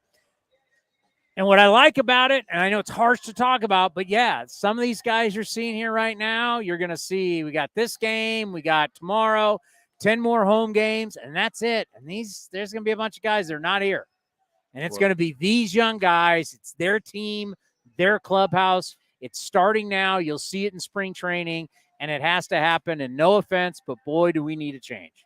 I'm not doing his open. I don't want his open. I want his commercial. Eno Saris is now officially a public spokesperson. I want to, you have it? Go. Hey, it's Eno Saris, your friendly neighborhood baseball scribe. There are two things I love, baseball and beer. When I'm not busy around the ballpark, you'll likely catch me back with a cold one at any of Fieldwork Brewing's 8 locations sprinkled across the Bay Area. Fieldwork's got a rotating lineup of over 20 beers on tap that's as diverse as any 26-man roster. They got everything from super juicy, hazy IPAs to crisp pilsners and tropical sours that make your taste buds do the wave. Whether you're all about that draft life or prefer to grab some cans to go, Fieldwork's got your bases covered. Check them out at fieldworkbrewing.com to learn more. That's fieldworkbrewing.com. If you're looking for a new mattress, he's a big Nest Bedding guy. Remember, after you've been drinking, you need a mattress. Right there. So you go to Fieldwork, but then you're going to need to crash. So you drink your beer, and then you go to Nest Bedding for your mattress, nestbedding.com. My kids are going to be 0% surprised at my first advertisement on the radio is for beer. Woo! You're airing live tonight on the radio broadcast. It's on A's Cast and terrestrial radio. Yeah, that's fun. Except my younger one calls me sandwich guy, so maybe he'll start calling me beer guy. Well, he's had a beer and a sandwich. Well, you've had multiple beers. Yeah. Named after you and a sandwich. Time for another sandwich. What was that sandwich again? It was like a pork croquette. It was like a pork. It was great. It was like a fried. It was like a crunchy pork thing with like a red sauce on top of it. It's fried pork. How can exactly. you screw it up? Yeah. Can't screw it up. All right. We in baseball, I've said this to everybody just so I'm not crazy. I go like, who's your favorite football team? It's 49ers. All right. 49ers have a really good team, right? Like they have been. And you're a great player on that team. You're going to be up for MVP. If the Niners stink and you're a good player, you're not up for the MVP. Warriors, we can see Steph Curry's great. Team's great, up for the MVP. Latrell Sprewell has a good year, and the Warriors are terrible. You got no shot. Stat stuffer, they call it. I'm gonna take basketball out of that because basketball, you got 5 guys who start and use up most of the minutes. If you are really truly a great player, you're going to win a lot of games. I mean, you're 20% of the outcome, more. Because I can give you the ball repeatedly. That's another thing that's different than baseball and than in basketball. First of all, there's 5 guys on the field that do everything. Even if you're really good, I can. But be we've like, had great players. Here's the ball. We've had great players on bad teams. Yes, but and they put up big numbers on bad teams. My point is they will never get recognition for MVP. So why is baseball still struggle with this? Well, I think it is these things that I'm saying. First of all, like I can't keep giving you the ball. So Mike Trout, it sounds stupid, but Mike Trout can't pitch, and you can't make it so that in the 9th inning with 2 outs, Mike Trout is up. He's either up or he's not. That's the lineup. That's how baseball is. And then the last thing is you got the 26-man rosters. You don't have that same impact that 1 out of 5 does or 1 out of 10 does. You're 1 out of 26 with highly specialized roles. You got your closer. You got your football's pitchers. Worse than that. Football, you only play 1/2 of the game. You're either offensive guy or defensive guy. You have less of an impact. Baseball, you get to some play. Unfair things in football. Like how many times has an offensive lineman won MVP? They don't. Well, shouldn't that one of them ever? No. You can replace those guys. They get hurt. You can replace all those guys. Football, you're either on offense, you're on. But why is it that baseball? Is it just because we're so fascinated by the individual numbers? There is that, but I still think it has something to do with the size of the rosters. I guess the NFL has similar size rosters, but that's way bigger rosters. Yeah, but I guess it's a good comp, but I don't know. I mean, Ohtani, what's he what is Ohtani's? There's still the ball function. So what's the Ohtani's value? If you there's still the ball function in football, which is that like if you are a premium receiver and I'm throwing you, and this is how out of touch I am with football, but like if you're Anquan Bolden or whatever, wow. Florida State great Anquan Bolden. I can just keep feeding you the ball, right? And do you look at Anquan Bolden as a Cardinal or a Niner? Yeah. What are you, Cody? Baltimore Raven. Great. Raven, yeah. But whatever it is. He played for Bobby Bowden, right? That's how old he is. If you're Frank Gore, I can keep giving you the ball. Miami Hurricane great, Frank Gore. Okay. But Buffalo Bill. I can't do that in baseball. And so it becomes more of an individualized thing. Like I have to, because I can't just keep feeding Ohtani the ball. And we are trying. Like with Ohtani, he is an edge case because he can actually pitch, and you can get him the ball a little bit more often than you can get other people. But you can't change the lineup. You can't get the guy, other than putting him first or second in the lineup, you can't get the guy, So are we just, who's got the best stats? We're going to say you're the best. Well, I have a problem with the fact that, the idea that most valuable player, that there's some other way to define value. I don't understand it. To me, the most valuable player is the best player. That's what value is. Value means how good are you? And the most valuable player is the most goodest player. Are things different when you play on a team like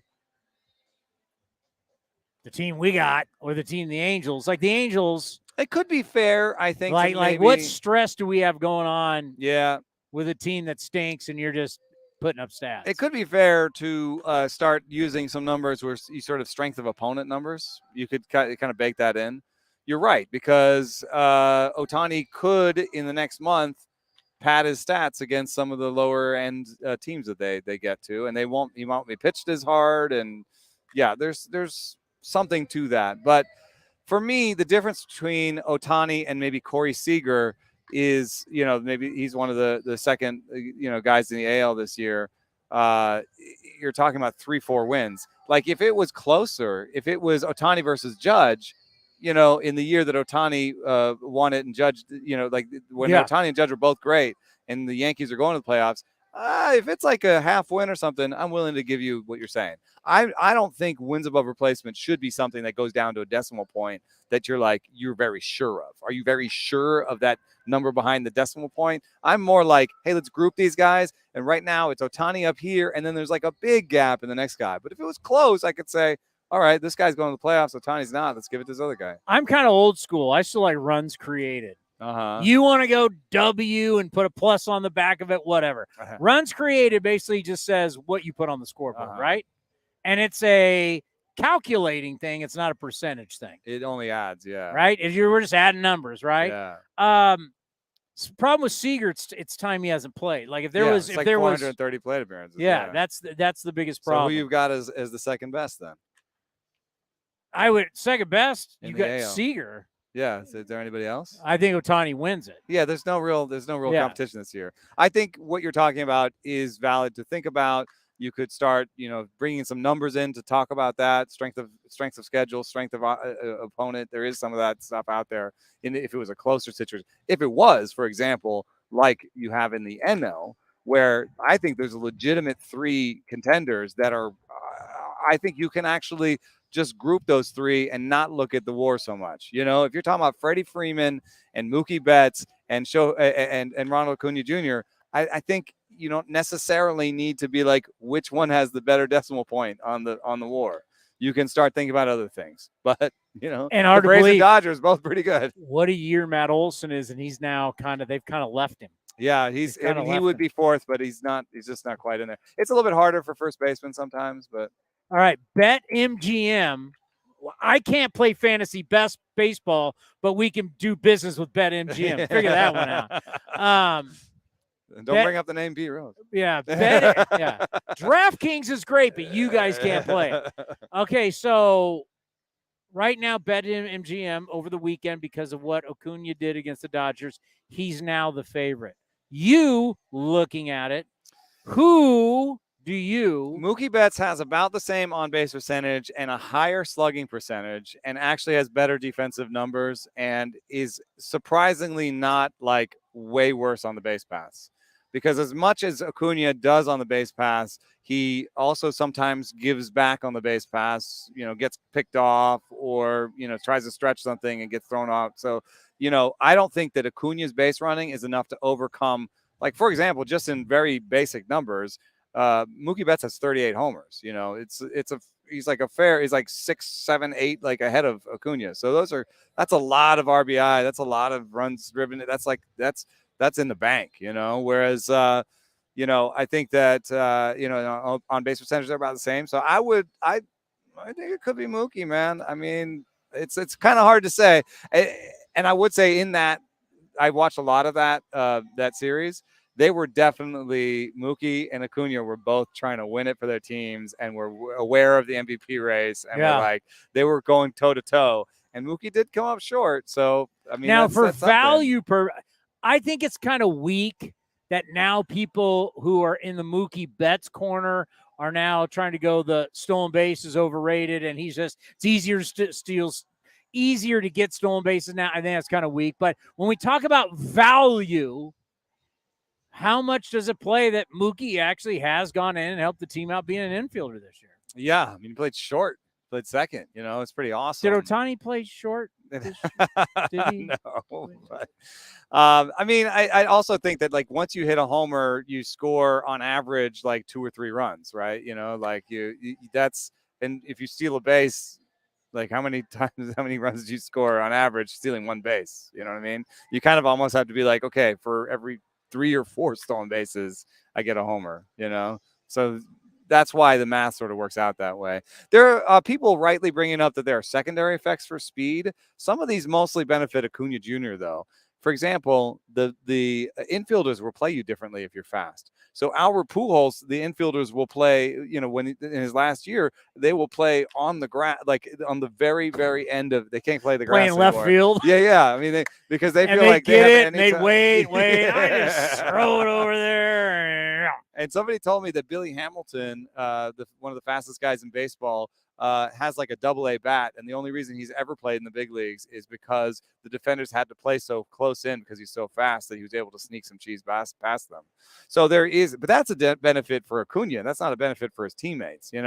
People talk about Acuna getting on base means more fastballs for his teammates. If that's the case, we're not seeing it. Murphy, Olsen, Albies, they're all seeing fewer fastballs than they've ever seen in their careers. And the Braves have they're probably 20th in fastball seen. The way a pitcher pitches the person at the plate is mostly about that player at the plate. What do they like? How many times have you said or heard someone say, focus on the player at the plate? Yeah. That's the game right now. The game right now is very hyper-focused on pitcher versus hitter.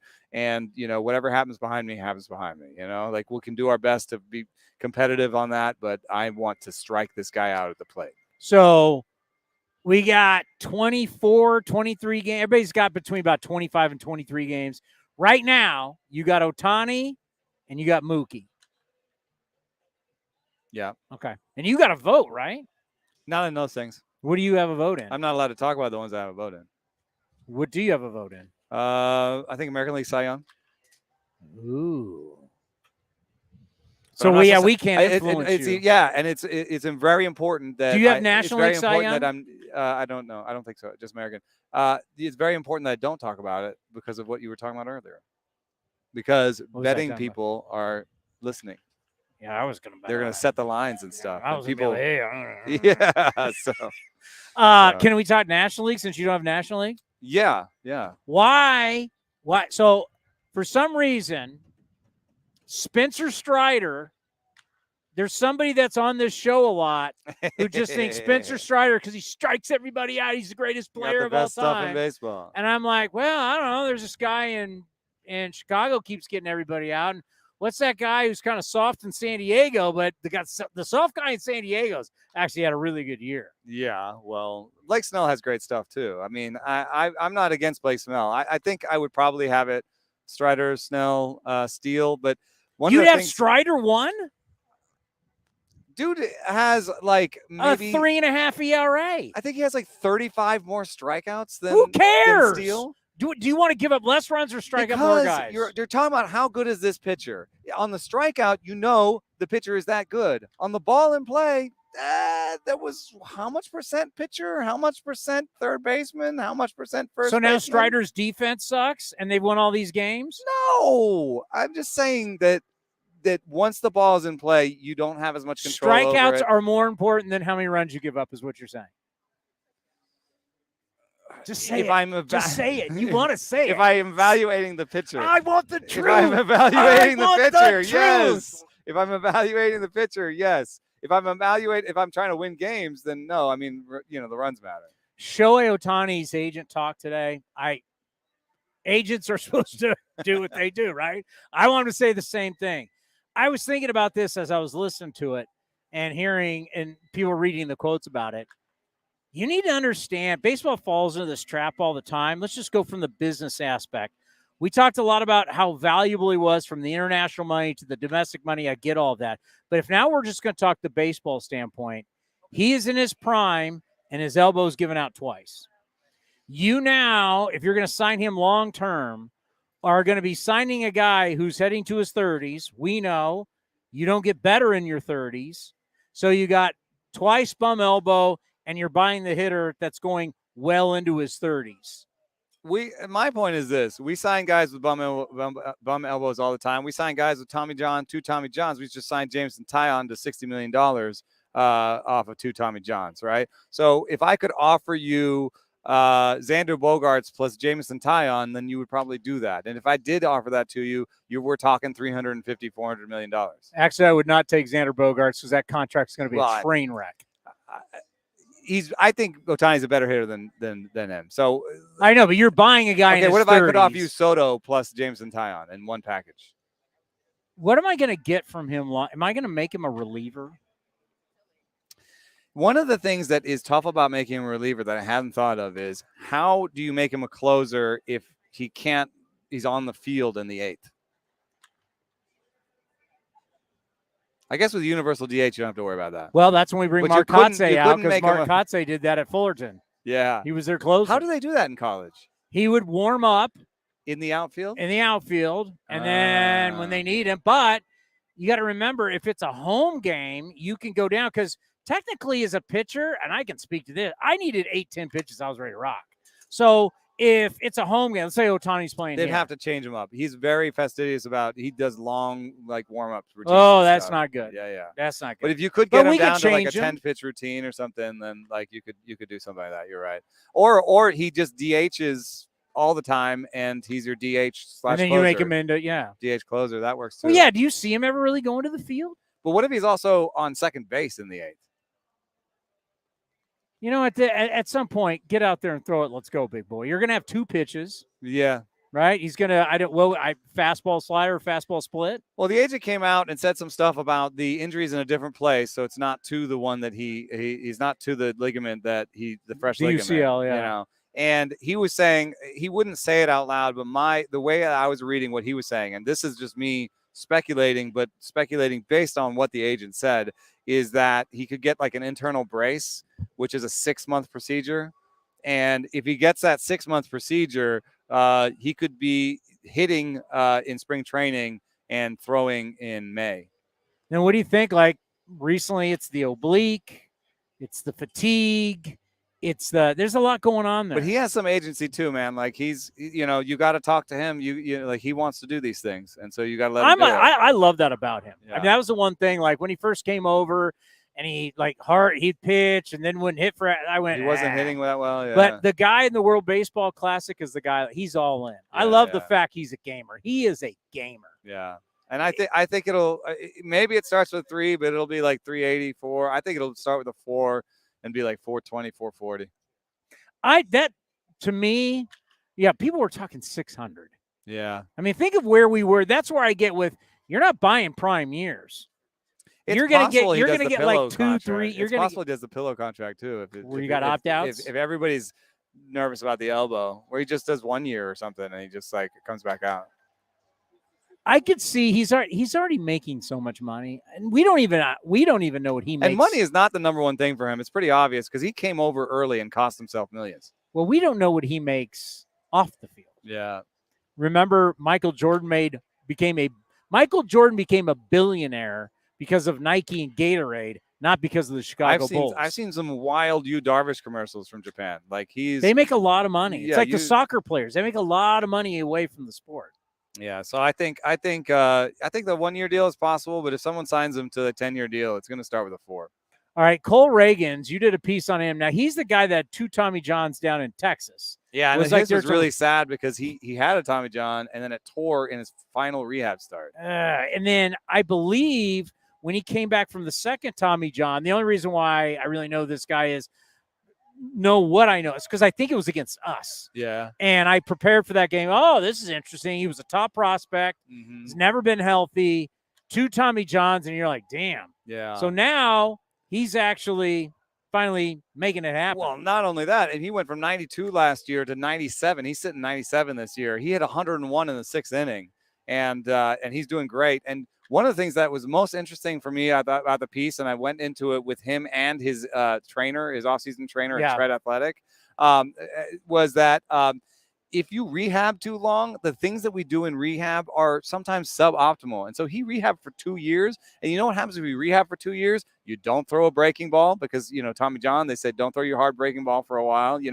You baby it in there. You're not trying to be competitive. You're not letting it loose. You're throwing 88. You're getting pushy. You're doing the changeup because they want you to do the changeup because that's healthy for your arm and all this stuff. Yeah, you're not letting it go game speed. You're not letting it eat. You're not letting it eat, and that actually starts to affect how your mechanics and stuff. And so, part of the job was to undo some of the rehab, and to like get it back to. You know what I think about that? I think like as a sprinter, if you have been rehabbing and kind of protecting your hamstrings as a sprinter, and you've done it for so long that a minute you go out in an actual race, and you line up and they go, kish, and you go, oh, then you're hammy, right? I mean, you gotta let it go. Yeah, so that's a delicate, and that's why now you have rehab scientists on most teams where there's somebody that's, even a team that's dedicated just to rehab, and, they call them movement patterning. They talk about exactly what you're talking about is how do we rehab a person in the same movements that they make normally? I'm glad you bring it up, and I send Cody and I send each other stuff all night long, and I sent it. It was true. It's one of the Padres. Who is the Padre that they just realized he's had problem with his vision because something with his brain? Whoa. God, who was it? I saw it last night. Cody, didn't I send that to you? Amongst all the other stupid stuff. I love the guys also that get like they get LASIK like halfway through their career and are like, oh yeah, I see the ball much better now. Well, it's Nola? Yeah, Alcinola. So No. Yeah, they figured out. So he's been getting hammered in San Diego, right? Yeah. He's been getting hammered. And they figured out there's something with his eyesight. There's something going on that's messed with his eyesight. It's a medical condition. Wow. So there's so many times we're figuring out, why is this guy hitting? You know, you got idiots who do post-game shows like me. 833-625-2278. Why is this guy hitting 220? He stinks. Get him out of here. And you don't realize it's actually a physical condition. Oh my gosh. I mean, so many times, you know, and then the personal life can be, weigh on somebody too. There's all sorts of different things that they're human beings, you know? Yeah. Little things that they didn't think they had to, tell anybody about, little aches and pains, an argument at home, anything can really lead to it. So I think we should all have compassion for anybody who's struggling in this game. I mean, it's really tough. And there's no doubt. Well, unless you host a post-game show. It's not how it works. Nobody has any compassion for you. There's zero. It's like when Marcus Simeon's dad used to call in. I'm like, please, just don't listen. He ended up becoming a fan of the show. Marcus Simeon's dad's great. Would you call if you said anything? He was mad. Well, because he was leading the league in errors. Oh, and you had to say that. He was the butcher of Oakland. I mean, it was like, I can't watch this anymore. He then researched me because his dad played at Cal, and we had some people that we know. So they realized I wasn't a bad guy, and I'm all in for our players, right? But you got to have some honesty. Yeah. And it being a call of the show, but I've always said Bob Guerin's wife used to listen to the show. I'm like, don't listen to this show. The post-game show is not meant for A's employees. It's not meant for A's family members. Well, if you're not honest at all, then there's, there's a fine line there. I mean, that's all I'm saying. It's like, there's a fine line. Yeah, fans are going to be fans. That's what post-game shows are for. Right. That's why personnel should not listen to those. There's plenty of other stations. You already and know how the podcasts. game went. Yeah. You don't need to hear any more about it. You really need more? Yeah, right. You really need more? You really need to hear more about what happened? We got to go? We still got the Eric Martin's interview to play. That's right. I'm having a good time. Yeah. Well, this should be good. I'm going to be listening. Eric Martin's fascinating. Yeah. It's like a guy. I realized I was just looking like his age. I'm like, we played against each other in college. He went to Long Beach State. Nice. Yeah, we were there at the same time. I really we'll just end on this. We're starting to see how the coaching with some of these players is working in Oakland. And that means a lot to me because knowing how much they work, you got to see people, no matter what the record is, you got to see people get better. Yeah. Yeah, I'm really excited about Lawrence Butler because this was a guy that I thought was going to strike out 30% of the time. That's how he was doing in the early minors. And he's really cut that. And if he can really strike out 20% of the time like he shows he can, like this is a guy who has all the tools. And I think can be a really exciting player. So, you're starting to think about what that core is. And I think Noda's got that, patience and power package. Geloff looks like a star. So you're starting to assemble a core. Can I give you some advice as a spokesman? Yeah. Okay. When you really want to make money, you got to do products that people are buying like at grocery stores that moms buy. Like okay. Diapers. There's certain Tide things. Pods. So the minute you start doing that that's when you've made it. That's when you've made it. That you're. Yeah, but now I have such a connection to my product. You're like Bob Uecker now. You're like doing beer commercials. I like this product because I know I like it because I just had one. Remember the old Miller Lite, less filling, tastes great. Yeah, you got Dick Butkus and those guys. Right. They love doing those commercials. All right, play the man's commercial. He's a spokesman now. Hey, it's Eno Saris, your friendly neighborhood baseball scribe. There are two things I love, baseball and beer. When I'm not busy around the ballpark, you'll likely catch me back with a cold one at any of Fieldwork Brewing's 8 locations sprinkled across the Bay Area. Fieldwork's got a rotating lineup of over 20 beers on tap that's as diverse as any 26-man roster. They got everything from super juicy, hazy IPAs to crisp pilsners and tropical sours that make your taste buds do the wave. Whether you're all about that draft life or prefer to grab some cans to go, Fieldwork's got your bases covered. Check them out at fieldworkbrewing.com to learn more. That's fieldworkbrewing.com. They delivered to your house. By the way, just on your way out, for an entire career, is Nolan Ryan the greatest pitcher of all time? Yes. I mean, no one struck out more guys than that guy. And that guy, you realize that guy's elbow didn't give out till he was 46? That, they should take that UCL and they should Take it out of his eye and study it. Like, why did this thing not pop to his 46? Eric Martin, are we doing Eric Martin's now? Yeah, we can do it now. You can say goodbye because you're going to do pregame. Goodbye, everybody. The great Eno Saris. Thank you for watching A's Cast Live. Thank you to Zach Geloff. Thank you to Chris Bassett. Thank you to Eno Saris. Here, infield coach, third base coach, lifelong A, player, scout, now a coach, Eric Martins. This here on A's Cast Live. It's great to have you on. And I just want to say, first of all, congratulations to what you have done this year. We have really seen a dramatic improvement in infielders' play. And isn't that what coaching is all about? Absolutely. I mean, we're at a point right now where we get to do that, and that's what I love to do is coach. And, we all look at Ron Washington. We all have a little bit of Ron Washington in us. I was fortunate enough to be able to be coached with him a little bit. And then when I was a hitting coach and when he was here and being able to be around him and bring that energy every day and just letting these guys know how important getting their work and their routine in on a daily basis. Yeah, I talk about it all the time on this show. I talk about it in the post-game show, the A's Clubhouse show, where I say no matter what the record is, you can always be getting better. And it was so key for these young guys to learn that we're always getting better. And I think here in the second half, you tell me what you're seeing. I know I'm seeing guys play the game. They're better. They're fundamentally better. And that's not only about you, but that's about all the coaches. No, absolutely. It's one thing that we've wanted to focus on to teach these guys is, playing fundamental baseball. This is the big leagues, And fortunately for you guys get to come up here and still have a learning curve where, when we're going to be competitive, we're going to need you to know these things. So we're basing those things a lot. We do our little pregame meeting every new homestand or every new series, and we break down certain plays and go over those and teach the funding. We call them bushy fundies, right? So we'll go over with a relay or something like that. And, as far as the fundamentals goes, we are getting better there defensively with the infielders. I tell the infielders, I said, this is a day in process. You gotta manage your day, right? You got to come in, you're going to hit, you're going to work out, you're going to eat. You might see the trainer, but you also got to add defense into that.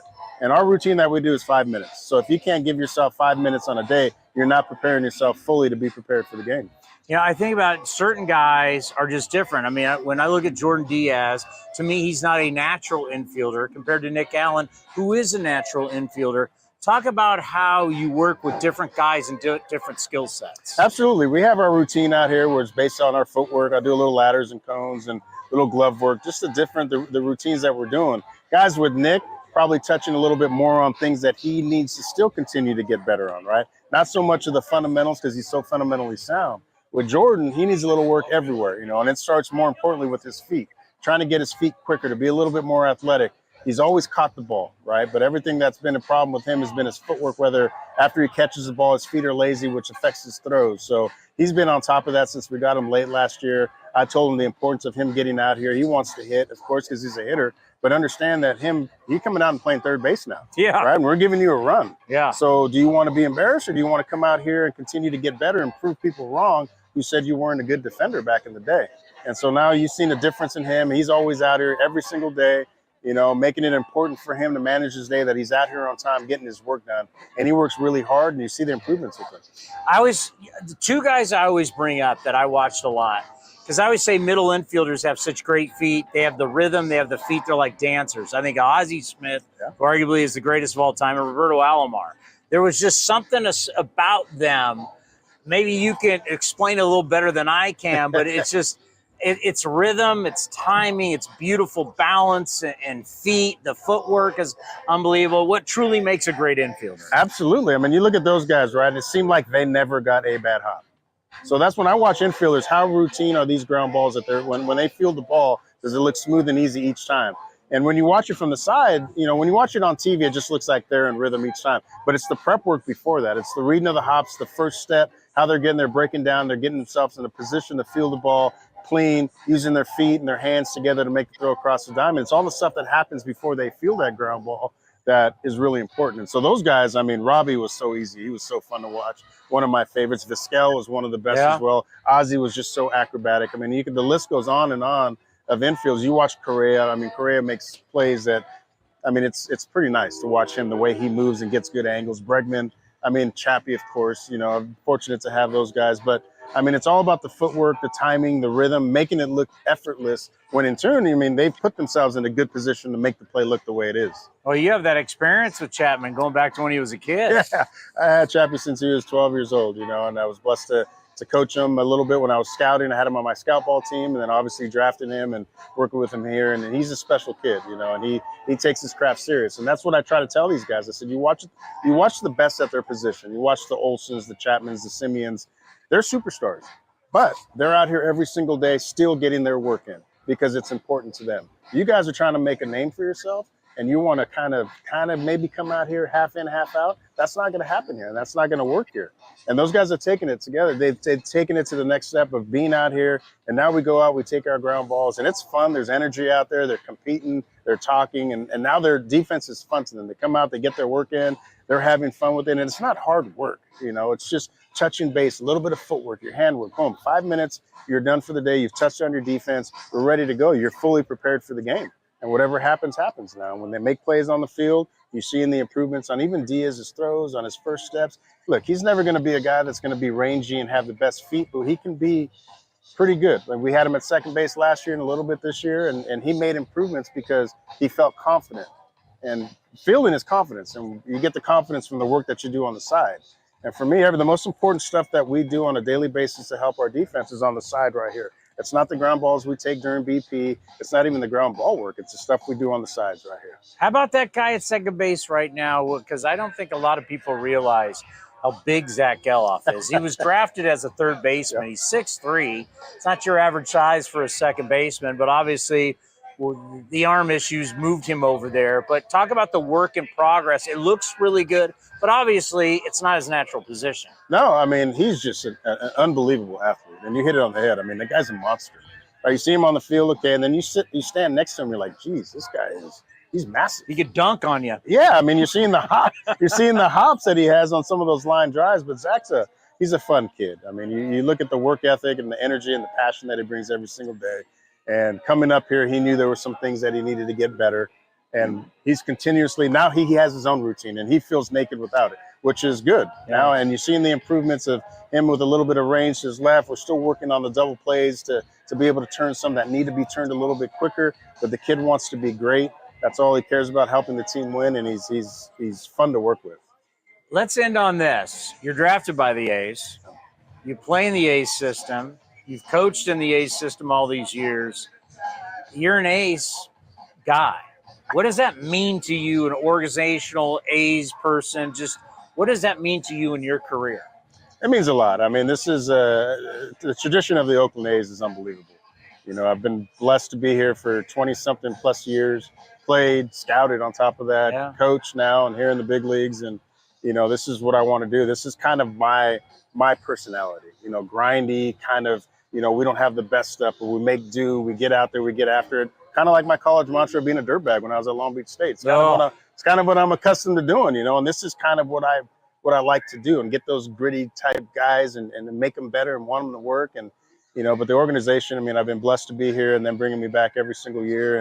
And I've kind of done everything now. It's crazy. You know, everyone wants, what do you want to do when you grow up? I'm like, God, I don't know. I've done everything now. You're doing it. I'm doing it. So it's just like, I just continue to go out and blessed with the opportunities that they give me. And, you know, being a third base coach and an infield coach I've been a hitting coach. It's been fun. And, you know, I love this organization and I'm just blessed to be here and be part of it for this long. Well, once again, to me, it's the biggest thing is, are people getting better? No matter what your skill level is, no matter how good you're going to be, all human beings, when they work hard, at some point start to get better. Yeah. And that's really what we've seen with your infielders. So I just want to say congratulations. We wanted to bring it up here because we know it's been a tough year, but as a coach, your pupils, they're getting better, and that's a big deal. I appreciate it. And I think they're seeing it too, and they're getting more confidence. So it's fun to do. Great stuff. And next time we'll talk to you, we'll be down spring training. All right. Sounds good, Dan. Appreciate it. This is Chris Townsend and Commander Cody for Link Soul. You need to redo your wardrobe, especially for summer. They got new colors, new styles.